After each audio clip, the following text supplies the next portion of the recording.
Hello, আসসালামু আলাইকুম বন্ধুরা। তো এই হচ্ছে ঝড়ের পরের অবস্থা। তো কালকে রাতে খুব ঝড় হয়েছিল। তো এই দেখুন আমার ছাদের টিনের ঘরের অবস্থা দেখুন, খড়িটড়ি সব ভিজে গেছে। তো এই গাছটা ছাদ থেকে পড়ে গেছিল, নিচ থেকে তুলে আনলাম একটু আগে। তো এই হচ্ছে গাছের অবস্থা, সব কিছু তছনছ করে দিয়েছে। তো এইদিকে যাই, এইদিকে এদিকে কি অবস্থা। এ হচ্ছে ক্রিসমাস ট্রি গাছ হেলে গিয়েছে। তো ভালোই ক্ষয়ক্ষতি হয়েছে, ঝড় খুব ভালো পরিমাণে হয়েছে। তো আমের গাছের অবস্থা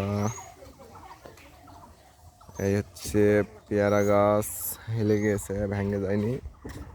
তো সব কিছু ঠিকঠাকই আছে, একটু ক্ষয়ক্ষতি হয়েছে আর কি। সমস্যা নাই, সব কিছু ধীরে ধীরে সব কিছু আগের মতন হবে। আজকের ভিডিও এই পর্যন্তই। টাটা, বাই বাই, আল্লাহ হাফেজ।